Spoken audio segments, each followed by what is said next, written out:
Okay. Good evening, everyone. My name is Amy Lerman. I'm a speech language pathologist and community outreach for the parish school. It is my pleasure to welcome you here tonight for our March adult webinar with Dr. Harrison. Dr. Harrison has been in private practice in the Houston area since 2012. She founded the Cognitive Group in 2016. She provides individual and group therapy and psychoeducational testing services.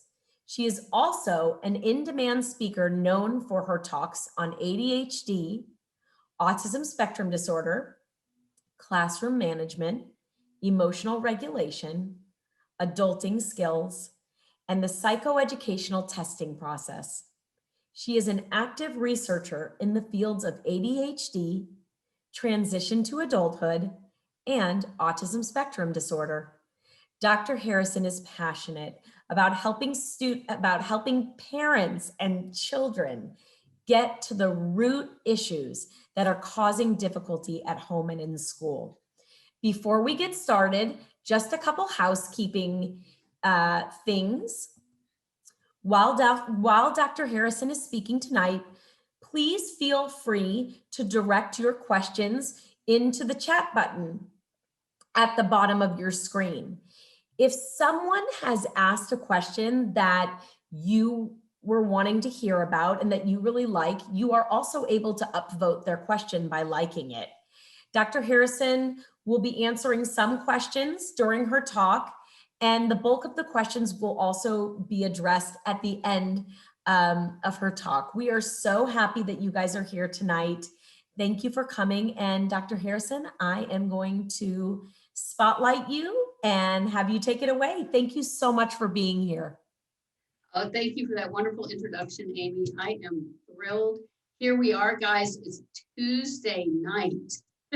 We are here Tuesday, March 9th. I think we were originally scheduled somewhere during that snowvid. We were just talking about all the cool names that happened for the Arctic freeze in the middle of a pandemic here in Houston. And I'm just thrilled that we were able to reschedule. And I know this isn't a typical night maybe that you would be showing up. So I thank you. I mean, this is, it's such a wonderful opportunity. I do have a PowerPoint presentation that I'm going to share my screen with. And just if our team will help me make sure that it's showing up okay and that everything looks good with it. Let's see. Looks good. All right, there we go, in full screen even. Look at this. Well, tonight we are going to talk about parenting children with ADHD. We're going to talk about what is this thing. So many people have so many different perspectives, and I don't think there's wrong perspectives. But as a researcher and as a clinician, someone who does diagnosing and looking at the long history that ADHD has in our culture and cultures around the world, I've kind of put together some of the most important factors that seem to come up when I talk to people. And I just encourage everyone to take this information, add it to the literature that you've collected. If you are parents, or a parent of a child with ADHD, then you already have your own library, because the truth of the matter is every child is different. And ADHD is just kind of an umbrella term that covers a lot of different things. And some of them will fit your child, some of them won't fit your child. So we'll talk about some of the common similarities and differences among presentations, but in the end, remember, this is to add to your library and hopefully will help you in helping your child just become the best that they can be. And you'll see a lot of my work is based on strengths and using the strengths to shore up anything that might be getting in the way. So we'll start off. A lot of people come in and say, no, I have ADD, no, I have ADHD. What are these terms? What do they mean? So I think a little clarification. As a clinical psychologist, I diagnose, and the book that gives us the lists of names. It's called the DSM-5, Diagnostic and Statistical Manual, 5th edition. And the DSM-5 says that there is only one label. Believe it or not, there's only one label. It is Attention Deficit Hyperactivity Disorder, which we all nickname ADHD. But there's 3 types. And so under that umbrella, you can have predominantly hyperactive impulsive type or predominantly inattentive type. That's the kind that a lot of people refer to as ADD. The reality is most people have the combined type. Believe it or not, the most rare is the hyperactive impulsive type without inattention. With just the pure hyperactive impulsive, that's only about 2%, 2.3%, I think is the latest stat of individuals with ADHD. So there's usually that combination. If your child has a learning disability, then the chances of having the predominantly inattentive type is much higher. That tends to pair and be correlated with learning disabilities. And also there are many gender studies that show that females tend to have more of the inattentive type. There's a lot of interesting research currently going on because there's so many cultural influences with all of that as well. So, but that's a talk for another day. The thing I like everyone to remember as we go through this, ADHD is a neurobiological disorder, not a behavioral problem. Now, obviously, there are some behaviors that result, but we want to focus on the neurobiological issues. And I'll be going into some detail, I hope in a user-friendly kind of way. One of the things I've tried to do over the years is take all of this psychobabble and neuropsych stuff and package it in a way that, you know, we can have regular conversations about it. So here's some factoids. Current statistics from the Center of Disease Control, which will, by the way, be changing as soon as the new census is published. So these stats are based on the last available census, and so we'll see a change in them. But prevalence is about 5.3%. But Russell Barkley, who's kind of our guru in the field of ADHD and research, says that probably about 11% have clinical features which are impairing. Boys are currently diagnosed about 3 times more often than girls, and girls most often have that inattentive type and fly under the radar. Tend to not be the hyperactive, have the hyperactive behavioral problems a lot of times. So, you know, they're not getting a lot of attention, but they may be lost in the what I call the playground of the mind, but sitting there smiling and nobody would know.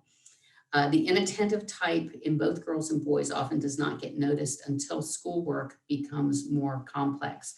And so a younger child, in fact, I've had in the last 2 weeks, probably 5 different families of middle schoolers who said, but they didn't have this, you know, problem with schoolwork. They earned great grades in elementary school. So I just don't understand why they can't do it. Well, that's because a bright child often can plug in the classroom and doesn't have to study a whole lot and can just earn good grades and do all right. But then once there's that element of studying at an intensive level, using the working memory, which we'll talk about, the impact of processing speed and timing, all of that, then it becomes problematic for some children. And that's why it's often diagnosed a little bit later. The hyperactive symptoms, obviously, they're noted right away. You can, you know, be in a classroom of kindergartners or first graders, and you can see the children who are garnering most of the attention and say, okay, wait a minute, there's overactivity there. Now, this is something that a lot of people don't quite know that there's actual data on, but parents will tell me there's just something. They just seem younger or less mature, or, you know, we have another child who was able to, you know, get up and get dressed in the morning and get out of the house without a problem. And it just seems like they're, you know, and I hear the word should a lot, you know, oh, they should be able to do this, but I don't know why they're not. So they have about a 2 to 3 year delay in executive functioning. And when you look at neuroimaging, the gray matter of the brain, the fiber optics of the brain are actually just a little bit thinner in children with ADHD. Now they grow at a normal rate. This is not brain damage. I don't want you guys to panic. It's just, it starts off thinner and it grows at a normal rate, but it's about 2 to 3 years thinner than someone without ADHD. And this governs the executive functions. So what are the executive functions? Well, self-management to time, initiating, getting started on things. And we're going to look at why these things are so difficult. And I hope this will enlighten you as to, what's behind it, and then what can we do about it? Because in this talk, we're also going to have a lot of focus on what do you do, right? But right now we're just identifying what is this. So initiating, planning and organizing, which includes planning and organizing of the thinking and problem solving. Working memory, which is part of cognitive flexibility, using what you know, showing what you know. Often I have parents say, my child studied, I studied with them. They knew all of this information last night, and then they came home in tears today because on the test, they just couldn't come up with the answers, but I know they knew it. And so that's part of that working memory system. Organizations of materials, shifting from task to task, stopping one thing, starting another. So here's the dilemma. Dilemma for parents, dilemma for teachers. You're trying to help them become more independent. But a student with ADHD might not be developmentally ready without significant scaffolding. And think about this. I hope you all will keep this image. Scaffolding is what's put alongside of something that's being built, right? Or construction of some sort. So scaffolding comes up. Scaffolding is not the building, and scaffolding isn't going to do the long-term work of the building, but it comes alongside to support and to make sure that things are going in the right direction. And so kids with ADHD need a little extra support to make sure they're going in the right direction. Dr. Harrison, could I interrupt you for a moment? Oh, please. It looks like we have a question here, and the question is, will that part of the brain ever, quote, catch up? Yes. Or will it always be delayed? Great question. No, it catches up. It catches up at onset of the adult brain. Now, it doesn't mean that ADHD goes away, although in about half, statistically, the major symptoms minimize enough that they don't impact the individual in adulthood. About 50% do, but the gray matter sorts out. Great question. Thank you. You're welcome. So the question is how to help your child become successful without enabling, right? That word enabling is a yucky word in my world. We don't want to do things for them or contribute to their being helpless. The bar must be consistently raised. So meet your child where they are, but help them be prepared to master new tasks. So assist, don't enable. I want everybody to say it with me. You're all in your own homes now, but let's say it. Assist, don't enable, right? That's what we want to make sure we are assisting. Helping a child over a barrier is sometimes needed. You can set reminders. You can give step-by-step instructions, break it down instead of just one big blob of, clean your room. Clean your room's a nightmare to children with ADHD. There's 100 steps involved in clean your room. What do you mean? Do your homework. That's another one of those. That's a big blob of things that they have to figure out step by step. So pick up 10 pair of socks and then let's go throw the comforter over the bed and put the water bottles in the recycling, and etc. So lowering the bar does not help in the long run, and I want to give you a visual for this.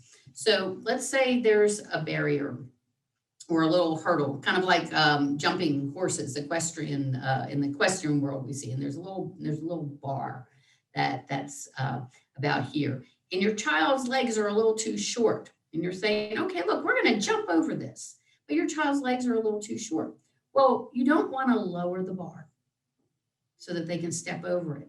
You want to keep the bar where it is, but maybe help them get over it. And then the more they feel the exhilaration of getting over that high bar, that little place that's a stretch, they develop confidence. They develop resilience. It's motivating. When you lower the bar, it's demotivating. Lowering the bar tells a child, I don't think you can do this. So I'm just going to fix this. You don't have to try hard. So you gotta be careful, don't enable. Provide the least amount of assistance to help the child become successful, and then withdraw your help little by little as they master the new task. So we're going to talk a lot now about these executive function deficits. What are they and how do they show up? We had that nice little list, but now let's dig into them a bit. Before we do, did we have any questions, Amy, that this would be an appropriate time for? Not right now, but I really enjoyed what you had to say about breaking it down and giving something specific to do. That really speaks to me as a speech language pathologist and as a parent. So thank you. You're welcome. Yeah, it's critical. It's critical. Now, first of all, with executive function deficits, we've got to remember, I'm going to say this several times tonight, this is not bad behavior. The result of ADHD is often some bad behavior, but it's not willful misbehavior. A child with a broken leg who can't run fast, they're not penalized for slowness. Rather, they're given support. They're given crutches, or they're allowed to walk around the track or whatever instead of have to run. The more often that a child is told that he or she is bad, the greater the chance of emotional dysregulation and low self-esteem as they grow older. You know, I've have heartbreaking stories, as I'm sure you guys have your own that you've encountered. But one of the things that I always have to stop and pause when I first meet a family, I get a chart, right? My office manager hands me a chart with the child's name on it. And we have any of our basic intake information. And usually I meet the parents first.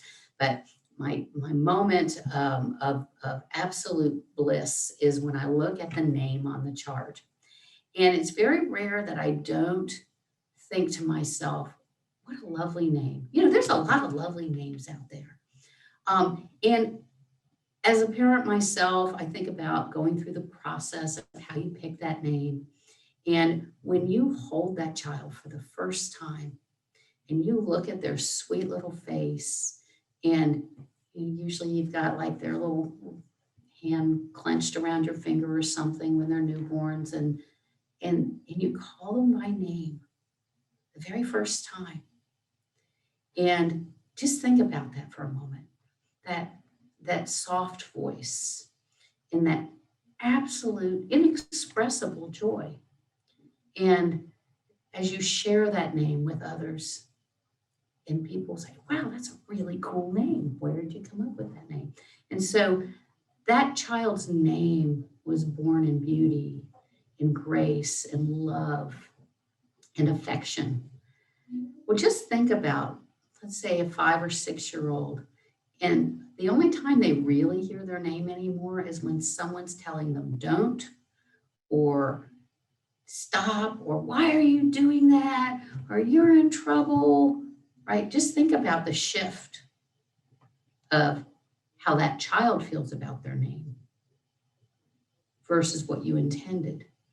And so I ask everyone tonight to make sure to honor the name. Now, behavior is behavior, but it's not the person. And so we want to make sure to separate that out. Low self-esteem is prevalent in children with ADHD, and teenagers with ADHD, and adults with ADHD. They've heard their name spoken in non-loving ways more than they've heard it spoken in love. Now, this next part, I'll get off my soapbox, the name thing, it just tugs at me, I'm sorry. But this next thing is also super important when we look at what do we do So I'll be referring back to this next. It's just a little innocuous bullet point right here, but it's really important. The child with ADHD has to move, has to talk. This is not optional, guys. It's part of the disorder. They have to move, they have to talk. And note I said have to, right? Now, if a person is more inattentive, the interesting part is the moving and talking is often on the inside. And so the talking is that stream of consciousness, the daydream. You'll hear me in a minute. We'll talk about the wagon wheel, that circular thinking. And the words might not be coming out of the mouth, but make no mistake, it's talking inside the head. And the movement might be subtle. I had someone just today who said, my child has to chew gum. Has to chew gum. Doesn't have the big body movements, but has to have the jaw moving or the shaky leg, right? Or there's all kinds of stuff. So it may be big moving and talking. It may be very quiet and more internalized moving and talking, but it's part of the disorder. Let's look at, do we have a question? Do we want to stop before I go to this next slide? Yes, we do. A question just came in. Is the have to move and have to talk a must companion, or some children moves a lot and some talks nonstop? Yeah, so it's a spectrum, and you'll have it all, but look for it. And when we get to this next section in a few minutes about what do you do, you'll see that incorporating very subtle ways that they can emote and that they can move will help them study better, will help them behave better.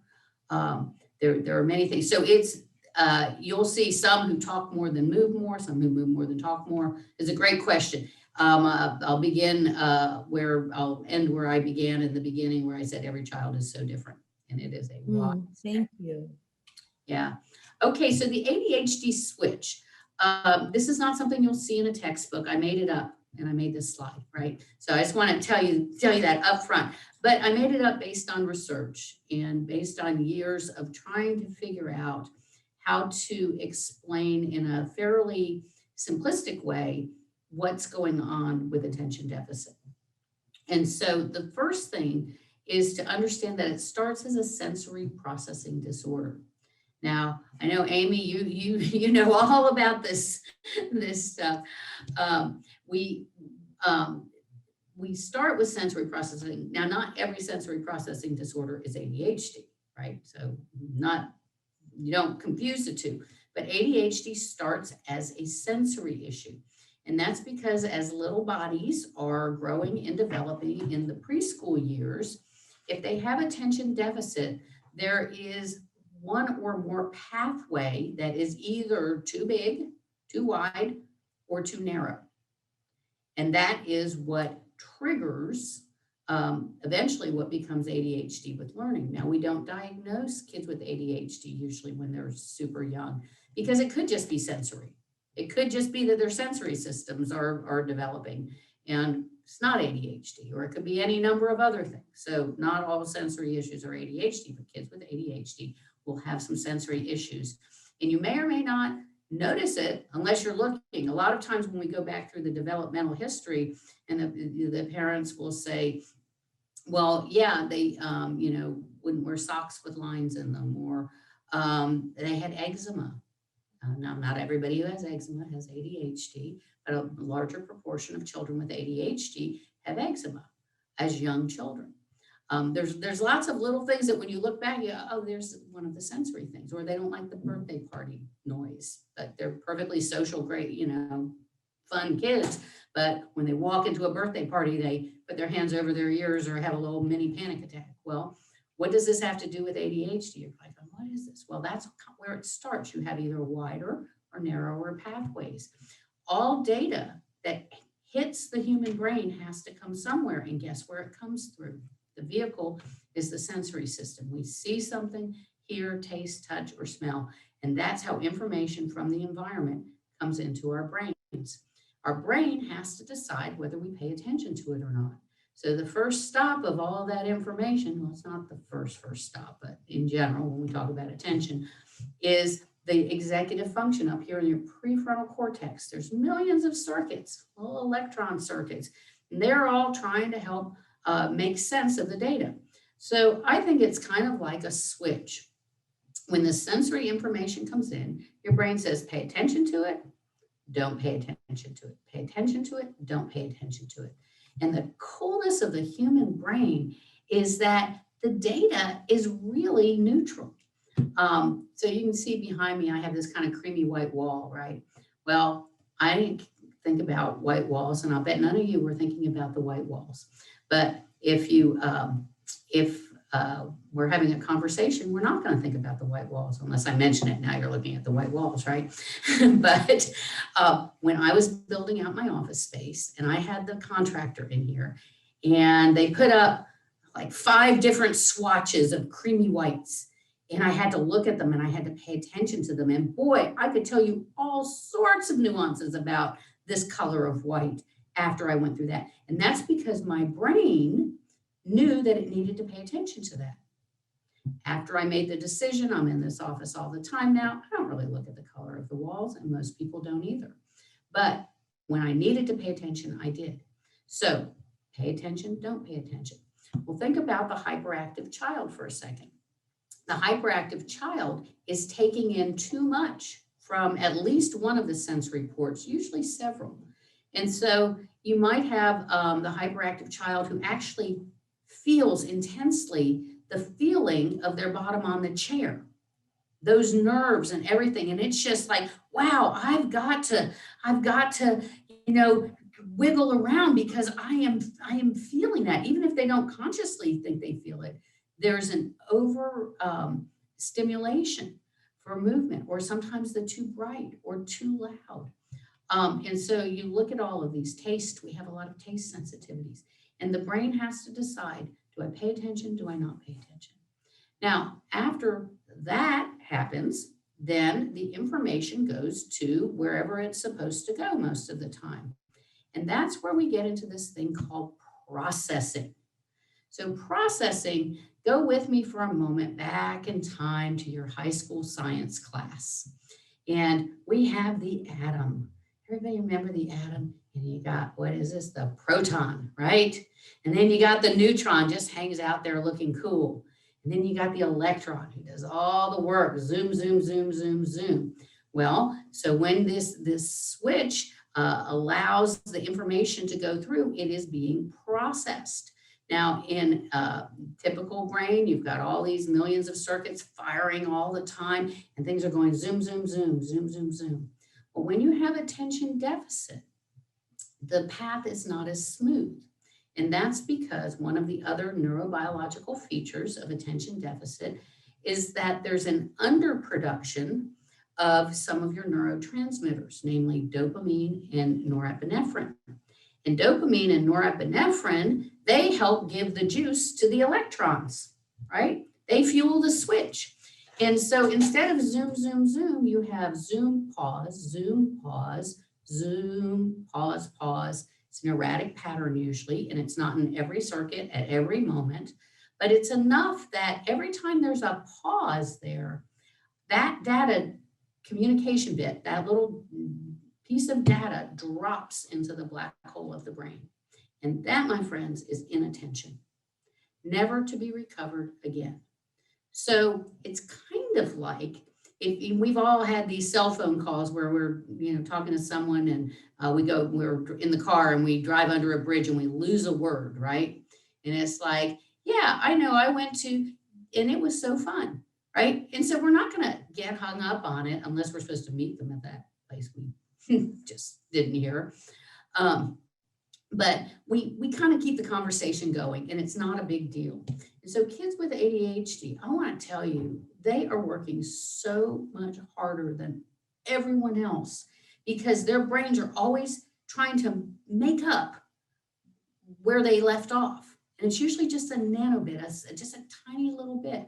The more severe the ADHD, the more often this happens. And that's why we have these questionnaires when we're trying to diagnose, to find out how often do things happen. Is it like all the time the child's missing, beats, or is it just, when things get super boring? We're going to talk about boring in just a second.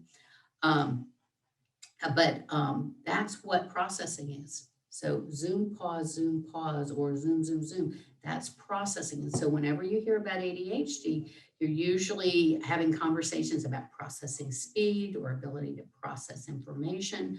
And that's because the electrons are not functioning properly. There's three major parts of the brain that are involved in all of this. You have the learning center, and that's why sometimes we have problems with reading, writing, or math.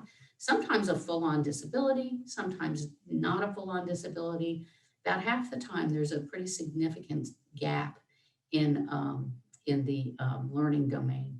Another domain that's impaired is the motor cortex. Sometimes you have hypermotor, and that can be a great thing. Some of our more Olympic athletes have ADHD than the general population. And so sometimes there's hypermotor, sometimes there's hypomotor, which is the, classically the stinky handwriting. But you can see it in show up in all sorts of ways. Can I jump in here? Oh, yes. We've got another question. Okay. And that is, should children with ADHD get more sleep since their brains are always going and trying to catch up?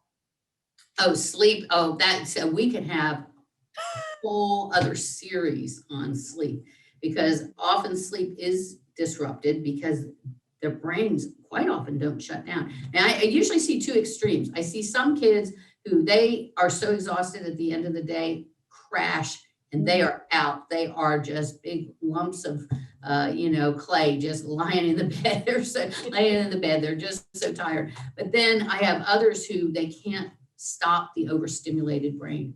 And so should they get more sleep? That's, I think, more of an individual question.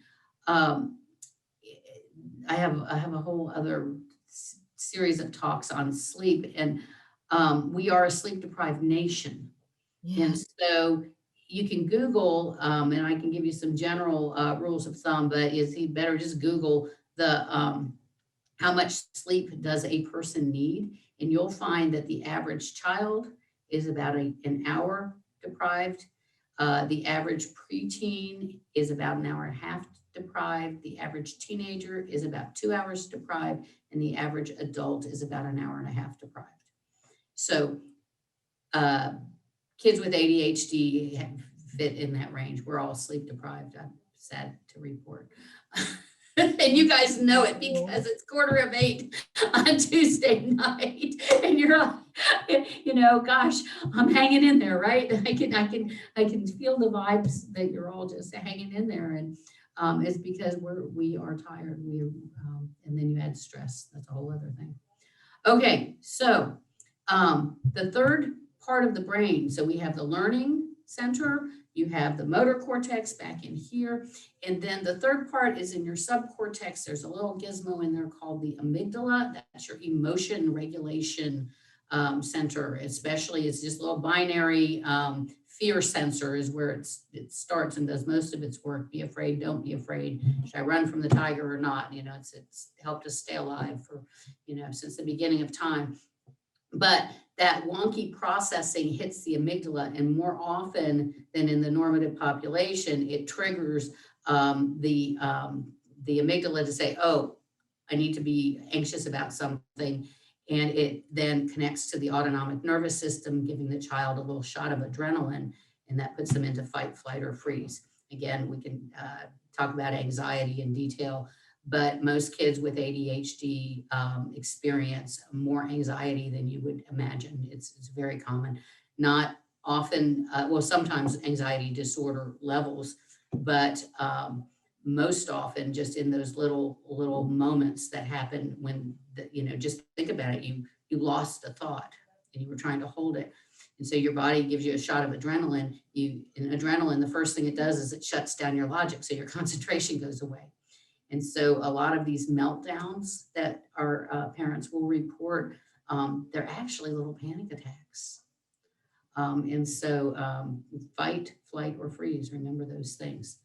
Okay, let's go on. Now, this is the other thing that I think is really important. I'm going to kind of speed up a little bit so that we can get through and get into the what do we do. But ladders and wagon wheels is the other thing that I've developed to try to explain approach to task.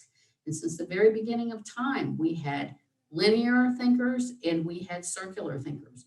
In the beginning, my estimation is that we had way more circular thinkers. The ladders were more of the hunters, the task-oriented people. They had a job to do. Both styles of thought helped us stay alive as humans in the early days. And the ladders, let's say they're the hunters, they knew where to start. They looked for a track, they followed the track, they were quiet. They were gone sometimes for days at a time, and they didn't come back till the job was done.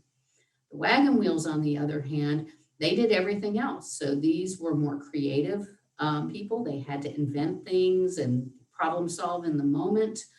Just kind of say, let's do this, more impulsively figure out what to do. They tended to be more relational, and some outwardly social, and some just more quietly intuitive, understanding how others felt because they were together in the human collective. These are the multitaskers. So maybe one moment they'd be collecting berries, and the next moment inventing fire, and so on and so forth.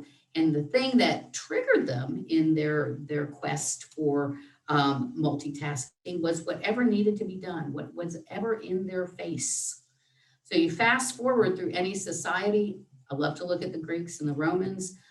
You see this everywhere, though, across the world. The Romans, the ancient Romans, who we esteem for giving us many things, they had road systems and aqueduct systems, and the school system that we still use today, which is first grade, second grade, third grade, and keep going, very linear.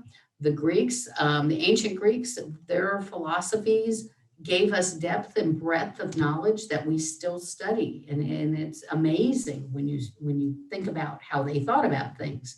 Well, how did they do stuff? Well, school was not like the Romans. School was, you went to places like the Acropolis in your community, and you got in groups of 2 and 3 and 4 social groups, and you argued about stuff. You wrestled ideas. You figured out new ways to think about things. And if you didn't like what your group was doing, you just switched groups or switched topics. And it was very freeform, and you did it your whole life. You didn't just graduate. Well, you fast forward to Western society. Well, I think about 90% of us now can live on the ladder. We might not like it. This has nothing to do with pleasure, guys.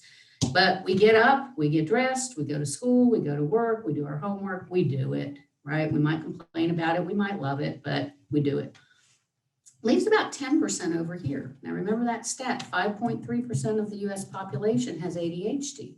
And then I put in there another 5% or so that are just true creatives, entrepreneurs, people who can't do things on the ladder. It's just their brains don't work that way. Well, here's a couple things when we start thinking about what to do. If we have our ADH, our little wagon wheels, or if we're a wagon wheel ourselves, you have to remember that when there's something new in the environment that's more interesting, our brain naturally switches tasks. So wagon wheels have a hard time staying on track if it's boring. Now, if it's interesting, yes, can we all say video games and social media and all that cool stuff? If it's interesting, then they hyperfocus. Hyperfocus is the evil twin of inattention. And so one of the things that we have to help them do is know what to focus on. Remember that scaffolding? Now, look here at the ladder. Let's talk about initiating. It's very clear where you start when you're a ladder. You start at the beginning. You do your homework. You clean your room. You do whatever. If you're a wagon wheel, oh my gosh, guys, look. Where do you start? You could start here. You could start here. And sequencing, oh my gosh, if you're a wagon wheel, you can go backwards. You can go across. You can go back and forth, back and forth, back and forth. Sequencing is very difficult for the child with ADHD. So remember the wagon wheel and the ladder. Other issues that emotional regulation that we've talked about. Now you start to understand the behavioral regulation. It's hard to know which way to go, what to do. Motor skills, self-management to time. That wagon wheel can go in any direction. That time is linear. Time is a ladder, right? Now starting to, all of this to come into play here. Anything boring is hard to start, so that's where they need scaffolding. Where do you help? You help with the boring stuff. Or better yet, make boring things interesting. Planning, organizing, problem solving. Now start looking at it in terms of the wagon wheel, right? Oh my goodness, we start seeing all of this is tough. If you have older kids writing an essay, that's answering a prompt question, 5 paragraphs, right? Stay on track. Just think about how we teach essay writing. It's letter world. So one of the first things I do when I have a child who doesn't know how to write an essay is we do story mapping. Story mapping, circular. It's fabulous. If you don't know what story mapping is, look it up. It's great stuff. Preparing a schedule. Schedules are linear. Yes, they are. So help make it an active, interactive schedule. Sequencing, we've talked about that. Working memory after they've studied and it's not sticking. So how you study, guys, is key. Use flashcards to break it down. Individual, remember the wagon wheel is individual spokes. Incorporate movement, be creative, make songs or cheers for rote learning, right? These are things that enhance working memory. Notice cheers and songs. Gotta talk, gotta move. Now you're starting to pair the have tos with the need tos. Gotta move, gotta talk. A flashcard where you have an individual factoid is so much better for focus than a study guide. Why? Because our brain focuses on what's interesting. What's interesting to the brain?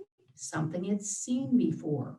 So you have a middle school student or a high school student, and they have these wonderful study guides. They're looking at the things they know. They filled in all the blanks. They look at the things they know, and then they say, got it, I studied. And guess what? They show up for the test, and they are absolutely shocked that there are things that they don't remember being on the study guide.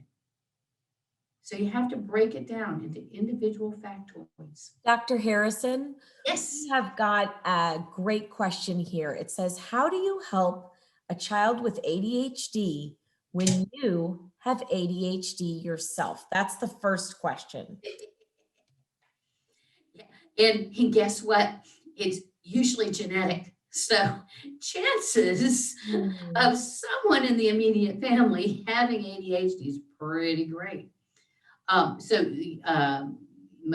would imagine most of you have been on a plane at some point. You know what I'm going to say, put on your oxygen mask first. As a wagon wheel, you're going to be the best person to understand. As a wagon wheel, you may be the worst person to help. And so do your part with understanding. Or if you've learned strategies, I've met some parents and some older siblings, they've got it down. They know how to operate. And, you know, you can't say this is the way I do it because a wagon wheel rejects it immediately. A wagon wheel is unique, creative, independent.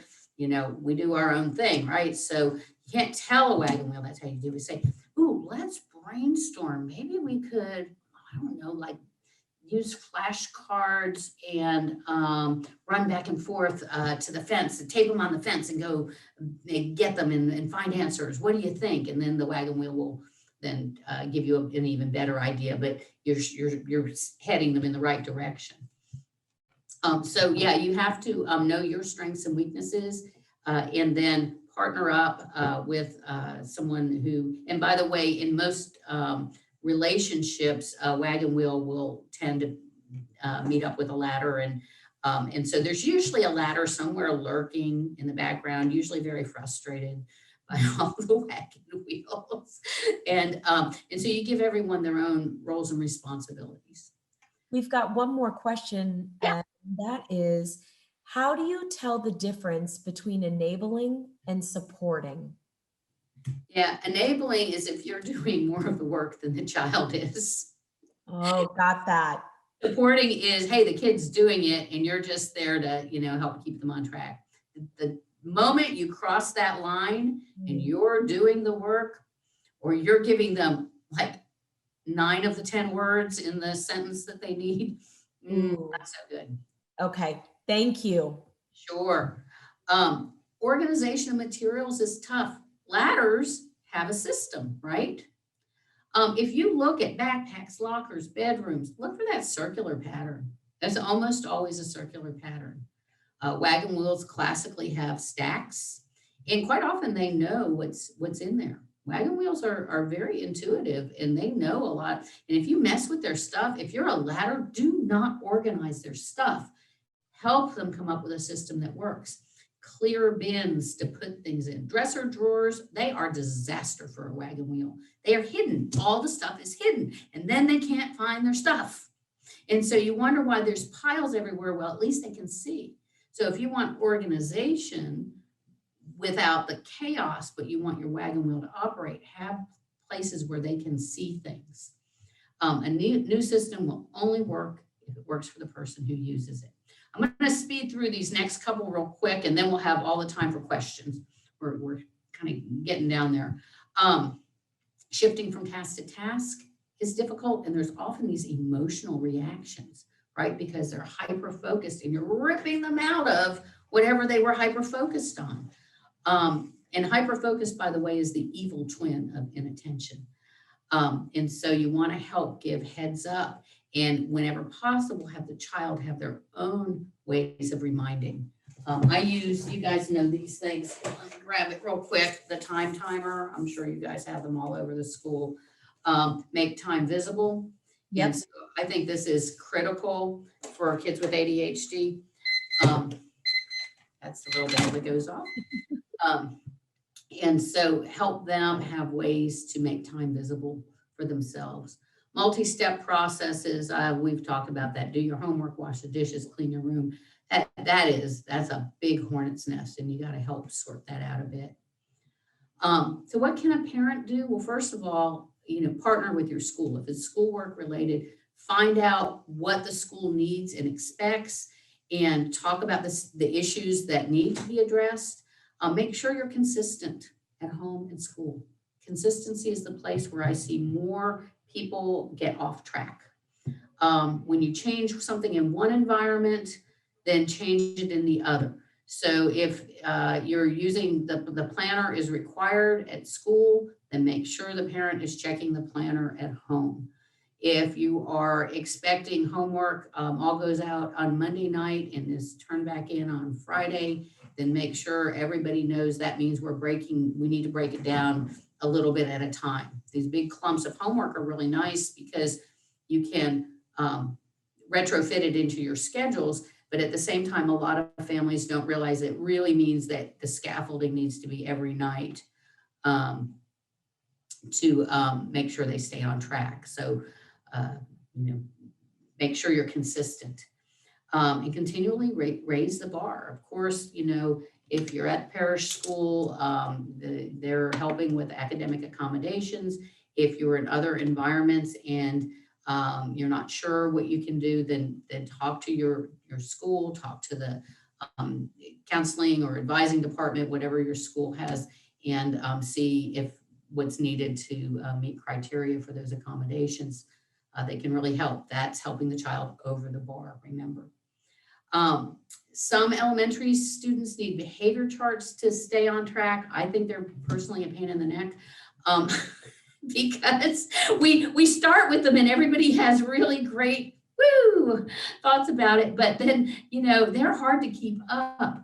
But there are some fun ones, and I put my favorite book on behavior charts at the end of this as a resource, Behavior Charts and Beyond. And it's you make the kid do all the work. So like my favorite one in there is you have a child draw a picture, and then you cut it into like 20 little pieces.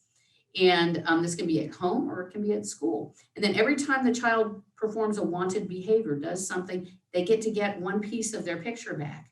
And then they just, glue stick it onto a piece of construction paper until they get their picture back. And then they have the reward of their picture. You can even have little construction paper frames or something. So behavior charts and beyond has all kinds of cool stuff like that. And they're kind of time limited with a beginning, a middle, and the end. So you're not in the walk of shame with every parent or teacher who started a sticker program and sort of let it trail off and then feels bad about it 5 years later. So have time limited ways to improve behavior. Positive reinforcers work 5 to 7 times better than consequences. So remember that. Catching them doing something right and saying, good job, attaboy, way to go, I'm proud of you. It doesn't have to be a big deal. A positive reinforcer is acknowledgement that they did something right. Many of our students have difficulty with auditory processing. So long lectures like this one, and if you have ADHD, I apologize, you're probably zoned out. That's why we try to have pictures and other fun things. But it's that wah, wah, wah, wah, wah. Think Charlie Brown teachers.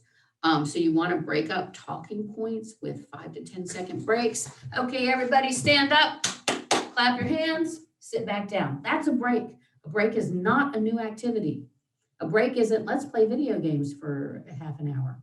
A break is just brief and gets the brain and body shaken up. Remember, got to move, got to talk. Give them an opportunity to move and talk, or they're going to do it, and it's going to disrupt things. Have the child repeat back to make sure that they've heard you. Again, got to talk. Have them repeat key facts or write them down. Make sure auditory instructions have written counterparts, and the kids can do this themselves, most of them. Even young children can draw a picture. What am I supposed to do? And they might do a scribble and say, yeah, that's me folding the towel. It doesn't have to be fancy. With studying, remember chunking, the small bites, the index cards, we've talked about that. Have your child give you a summary of what they've read. There's the inspiration.com has story mapping, a wonderful app that you can use. Incorporate pictures and videos. Remember, anything boring is death to the ADHD brain. So it's okay to spool up a YouTube for 5 minutes on ancient artifacts of China before your 5th grader dives into the social studies chapter. It's okay. It may not have all the information of the social studies chapter, but all of a sudden the brain's got some movement and some color, and there's interest being built. Read the summary of the chapter first. Use movement. Walk around and talk about what they just read after they've read a paragraph. Tell me about it, and stand up, get away from the desk and move around. Homework, one of the big things is turning it in, forgetting to turn it in. So work it out with the teacher. If your child's fiber optics are not as developed, let's say they're in 6th grade, but they have 4th grade fiber optics, they're not quite ready for independent management of all of their stuff. So come up with a plan that they can succeed. Have a study buddy system if things are left at school, or stay in close communication, obviously, with the teacher. Check for the online stuff. We've gotten so good about that this year. And have written directions. Breaks, 5 to 10 seconds, must involve physical movement. You can have the child imagine, oh, there's a rubber band attached to my back into the chair. And so I'm going to stand up and do a jumping jack or clap my hands, but that rubber band's going to snap me down. And they love that image, by the way. Oh, they'll go all kinds of silly crazy with it. Use timers for breaks. We have a 1-minute break. We have a 3-minute break, and never electronics during breaks. Breaks are physical, brief, very brief, time limited. With organization, okay, this is gold. I know we're running out of time, but I got to give you this. This is gold. The backpack, if they carry backpacks, right? Empty them every day. That big black hole, the great big one, where the permission slips and stuff get stuck in the bottom. Yeah, every day. It takes less than 30 seconds to empty your backpack every day, and do it with your child at the kitchen table. And this is through middle school. High schoolers start resenting it, but through middle school, empty it every day. Clear out bins, have clear bins, have open cubbies, and have ways to break down the kind of organizational tasks. This is a way you help them over the bar. Parents, you got this. You just do. Here's some resources for you. There's that behavior chart book, Time Timer. Russell Barkley, he's definitely a go-to in the field. And so hopefully some of those will be helpful. And here's my information. You can always shoot me an email. I return emails usually between 5 and 7 in the morning. So when you wake up, you'll have a nice little answer, and send it to me the night before. So we got questions. What kinds? I'm going to stop screen share if I can. Thank you so much. We do have questions, but I'm gonna, if it's okay with you, I would like to invite Molly Weisselberg, our Camp Acorn director, to do a quick commercial while people can fill in more questions or upvote the questions that are in the Q&A. And I'm going to turn it over to Molly. Hi, everyone. I'm Molly Weisselberg, the manager of Camp Acorn at the Parish School. Thanks for letting me take a quick moment to talk about Camp Acorn. Camp Acorn is our summer program. It's going to be from June 8th to July 1st this year, and it's for kids ages 2 to 12 with communication delay and learning disorders. If you'd like to hear more about Camp Acorn, our Caruth Center camps, our adventure play, which is also going to be at Camp Acorn, please check out our website, which I will post in our chat, or you can shoot me an email at camp@parishschool.org, and I'll include that in the chat as well. Thank you so much for letting me chat about our camps. Thank you, Dr. Harrison and Amy. Wonderful, wonderful, wonderful. Okay, so here are our questions, and a few have popped up here. Okay, one of the questions is, with more than one child with ADHD alone, to help in this way with their homework once they hit middle, who has the time once they hit middle and high school, and how do parents help and not sink in the process? And that's where, if you're on the elementary side, you set up little by little the structure. For middle and high schoolers, it's hard. And I'll tell you what, I have kids and I'm looking at all their screens and buried assignments that are 3 deep in different windows and all of that. So you have to have a master system.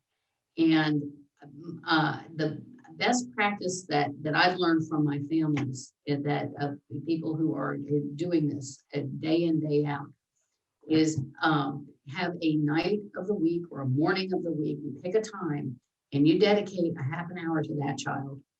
Yeah, Sunday evening sometimes is good in some families, Saturday morning, and have a big whiteboard. I am a fan of whiteboard. If you come here to my education center, you'll see it's lined with whiteboards. And we talk about this month, this week, today. And we have the long-term assignments on the month. It's the big ones, not every single thing, but I have a book report due in 3 weeks. I have a math test, a big unit test in 2 weeks. Then this week, everything that's on this month should be detailed out this week. Like I'm gonna do unit 3 of the math, and I'm gonna read 50 pages of the book for the book report, right? So everything there has something there. And then today you come in after school and then you start with a clean slate and you put the homework of the day, whatever's new.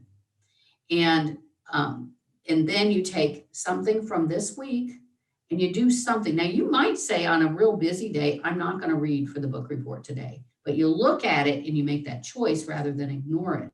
And so parents for middle school and high schoolers, that 30-minute strategy meeting once a week where you make the schedule visible, you make time visible is what you're doing. That then sets your child up for success. And then all you have to do is check in periodically through the week. Hey, how's that book report coming? That was what, 3 seconds, right? And you don't have to think about, do they have a book report or not? Because it's in your face. Hidden things, hidden schedules, hidden clothes, anything hidden does not work well in an ADHD home. We've got a question here that's been upvoted a couple times. It says, so one thing that was not really addressed is medication. While I recognize that this is not a diagnosis, we have a 5-year-old and we have had multiple people tell us he needs to be medicated. What are your thoughts and when do you seriously consider this?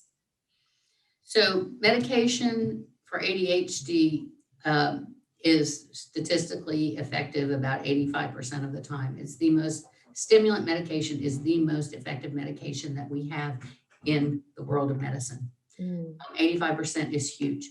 That said, I'm a psychologist, not a psychiatrist, for a reason. I'm the everything but medicine. Got it. And putting medicine in your babies is it's a tough choice. And so I focus on all the other stuff. But when do you know when the child is not thriving? Are they not learning? Are they so disruptive to themselves or others that they are socially ostracized? Are they not able to function at home? Are they having meltdowns over and over and over, those little panic attacks we talked about? Are they so frustrated with themselves or others at home, at school, that they're not feeling good about themselves? Is their name being used in negative ways more and more and more, and their self-esteem is going down? There's a lot of reasons, and stay in touch with your school. That's the number one thing. You may have enough data at home, but the teacher will tell you if there's trouble with learning or socializing. They have the petri dish, and trust your school. I can't say that enough. Not because this is sponsored by a school. I tell people that every day. Your school, your teacher knows. They have the petri dish. Thank you. Here's one.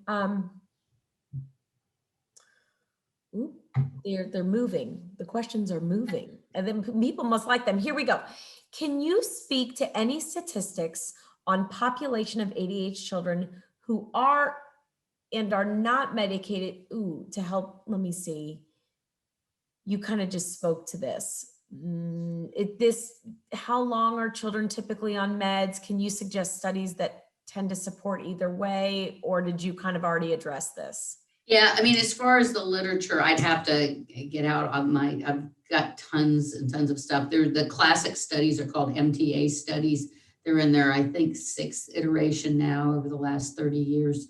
So MTA, just those letters, all cap MTA, are good ones that talk about treatment and efficacy of medications. But there's a lot more. Russell Barkley has lots of stuff. Medication needs usually change over time. And by the time the student's in high school, they need to be a big part of the plan. Got that. Yeah. Okay. Here's one. Are electronics bad for young children with ADHD? Is it too much stimulation? So electronics in large amounts are terrible for every human. End of story.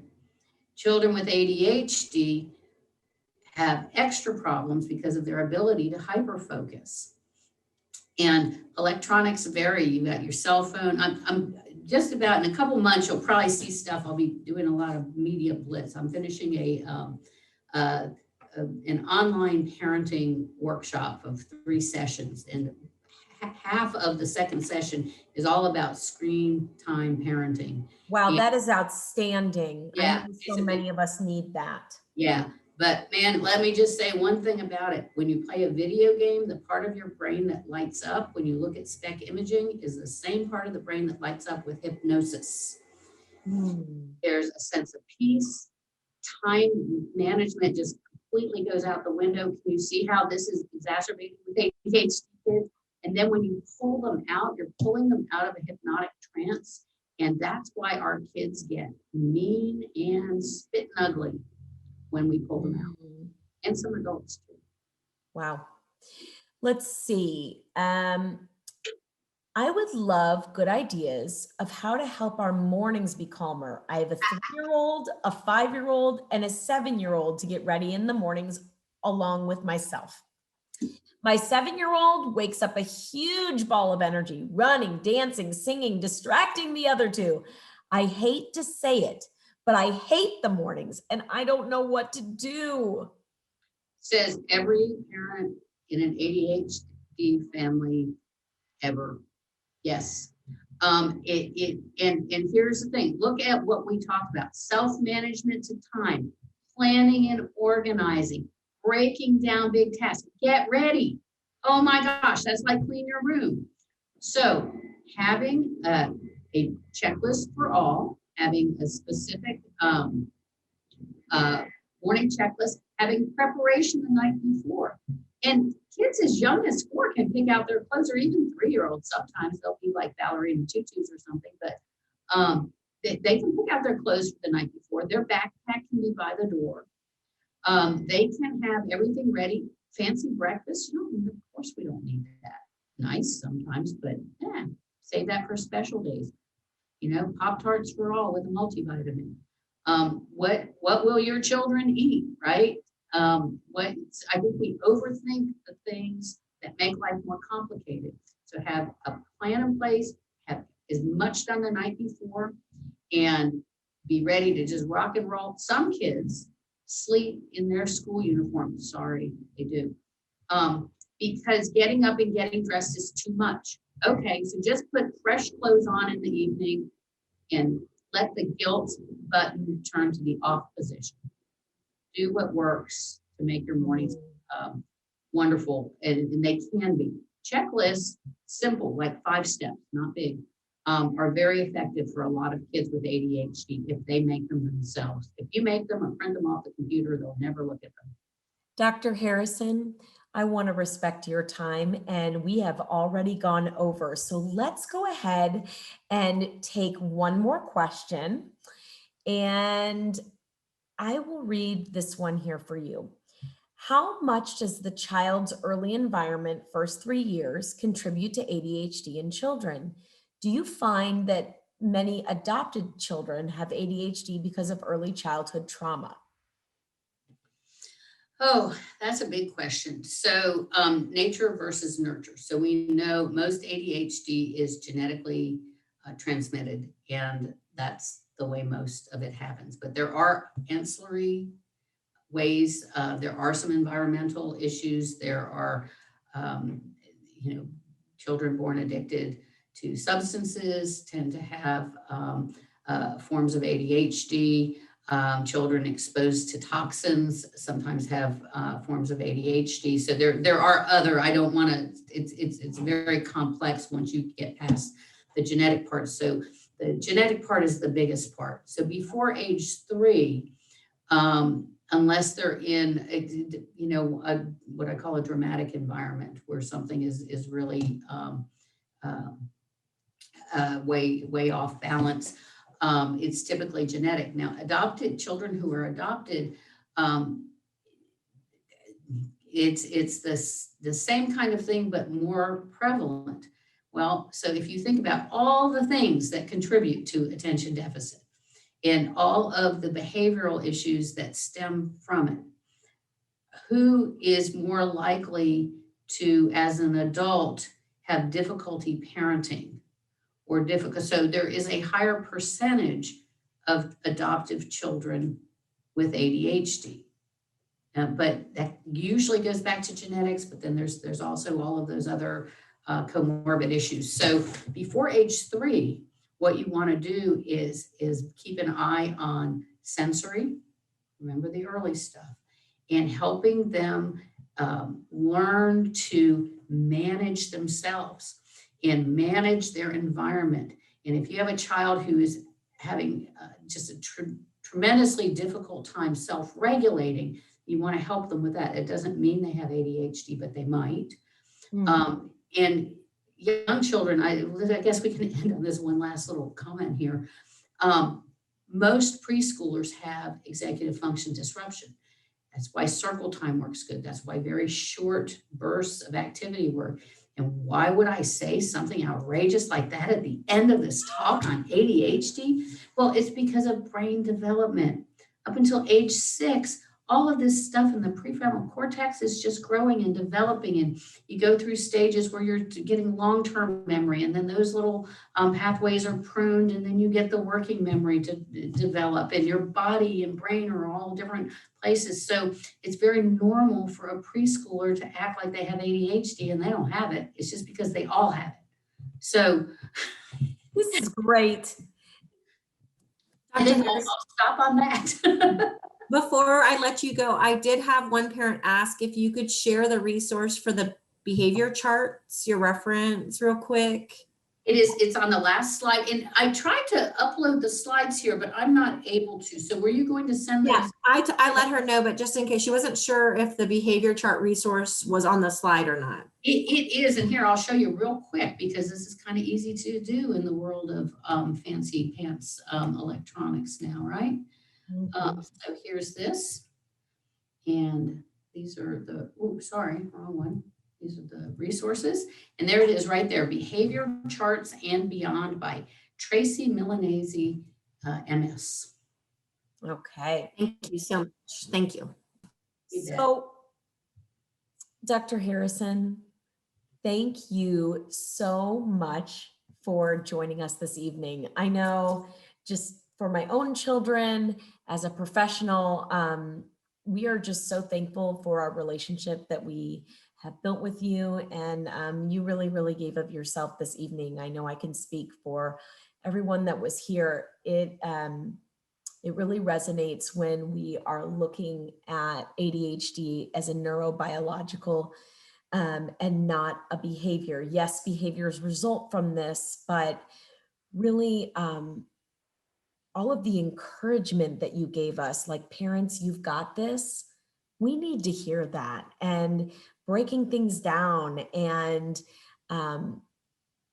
helping us come up with practical applications to support our children. That is so valuable. We thank you. You're welcome. It's my pleasure. And now we can all just wind down the evening. I am so impressed that so many of you came. Thank you, and have a great night. And thank you. And for everyone who attended this evening, I just want to remind you that you will have access to a recording that will be sent via email, I'm sure sometime within the next week. So to allay any concern, if you'd like to rewatch this, there were some people who wanted to watch it with their children. There were others that wanted to watch it with other caregivers and grandparents. And I think that that is so amazing that your support system is so wide. And here at the parish school, it is our pleasure to support our community through outreach. And that is absolutely what we are about. If you would like to hear more in adult education, you can look forward to our monthly webinars. Next month, we will be welcoming Dr. Emily Gutierrez, and she will be speaking on neuronutrition. We also have a myriad of speakers from our Speakers Bureau, and you can also enjoy many episodes on our podcast, which is called Unbabbled. Thank you again for coming this evening. We will see you next time. Dr. Harrison, thank you so much. We'll talk to you soon. Bye-bye.